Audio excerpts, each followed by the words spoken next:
ମ୍ୟାଲେରିଆରେ ଆକ୍ରାନ୍ତ ହୋଇ ସେବାଶ୍ରମ ଛାତ୍ରର ମୃତ୍ୟୁ ଘଟିଛି। ମୃତ ଚତୁର୍ଥ ଶ୍ରେଣୀ ଛାତ୍ର ଜଣକ ହେଲେ ରାୟଗଡ଼ ଜିଲ୍ଲା କୋଲନୀର ବ୍ଲକ ଡକୁଲଗୁଡ଼ା ସେବାଶ୍ରମର ଚନ୍ଦୁ ଉର୍ଲାକା। ଗତ କିଛି ଦିନ ତଳେ ଚନ୍ଦୁକୁ ପ୍ରବଳ ଜ୍ୱର ହୋଇଥିଲା। ତେବେ ଗତକାଲି ବିଦ୍ୟାଳୟରେ ରକ୍ତ ନମୁନା ପରୀକ୍ଷା ପରେ ମ୍ୟାଲେରିଆ ଚିହ୍ନଟ ହୋଇଥିଲା। ଏନେଇ ତାକୁ ବିଦ୍ୟାଳୟରେ ଔଷଧ ମଧ୍ୟ ଦିଆଯାଇଥିଲା। ତେବେ ଏ ସଂକ୍ରାନ୍ତରେ ବିଦ୍ୟାଳୟ କର୍ତ୍ତୃପକ୍ଷ ପରିବାର ଲୋକଙ୍କୁ ଜଣାଇବା ପରେ ତାଙ୍କ ବାପା ଆଜି ବିଦ୍ୟାଳୟକୁ ଯାଇ ପୁଅକୁ ଘରକୁ ନେଇଯାଇଥିଲେ। ତେବେ ଘରେ ସ୍ୱାସ୍ଥ୍ୟ ଅବସ୍ଥା ଗୁରୁତର ହେବାରୁ ପରିବାର ଲୋକେ ତାଙ୍କୁ କୋଲନରା ଗୋଷ୍ଠୀ ସ୍ୱାସ୍ଥ୍ୟ କେନ୍ଦ୍ରକୁ ଆଣିଥିଲେ। ତେବେ ଚିକିତ୍ସିତ ଅବସ୍ଥାରେ ଛାତ୍ର ଚନ୍ଦୁ ମୃତ୍ୟୁବରଣ କରିଥିଲେ। ସବୁଠାରୁ ଆଶ୍ଚର୍ଯ୍ୟର କଥା, ମୃତ ଶରୀରକୁ ଘରକୁ ନେବା ପାଇଁ ପରିବାର ଲୋକେ ଆମ୍ବୁଲାନ୍ସକୁ ଯୋଗାଯୋଗ କରିଥିଲେ ହେଁ ଠିକଣା ସମୟରେ ଆମ୍ବୁଲାନ୍ସ ପହଞ୍ଚି ପାରିନଥିଲା।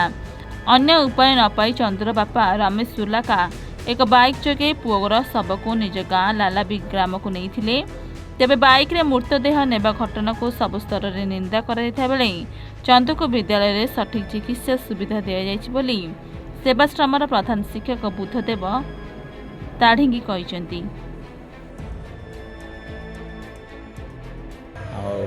ପିଲା ଶୁକ୍ରବାର ଆସିଲା, ମଝିରେ ଠିକ୍ ଠାକ୍ ଅଛି। ସୋମବାର ସେ ଆମର ମେଡ଼ିକାଲ ଟିମ୍ ଆସିଥିଲେ, ଆଶା ଦିଦି, ଏଏନ୍ଏମ୍ ଦିଦି ଆଉ ସେ ସୁପରଭାଇଜର ମ୍ୟାଡ଼ାମ୍ ବ୍ଲଡ଼ ଟେଷ୍ଟ କରାହେଲା, ମ୍ୟାଲେରିଆ ଟେଷ୍ଟ କରାହେଲା। ସେଥିରେ 2ଟା ପଜିଟିଭ୍ ବାହାରିଲା। ଗୋଟେ ଏବେ ନର୍ମାଲ୍ ଅଛି, ଭଲ ଅଛି ସିଏ। ଇଏ ବି ଠିକ୍ ଠାକ୍ ଥିଲା ସକାଳୁ।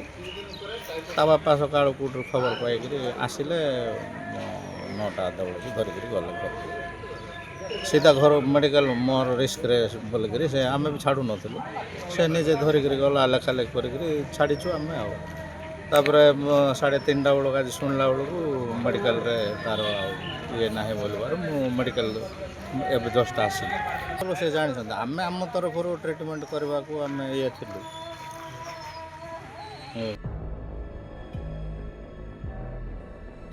ରାୟଗଡ଼ା ଜିଲ୍ଲାରୁ ଶଶୁଜ୍ୟୋତି ବେହେରାଙ୍କ ରିପୋର୍ଟ, ଏନ୍ ଓଡ଼ିଶା।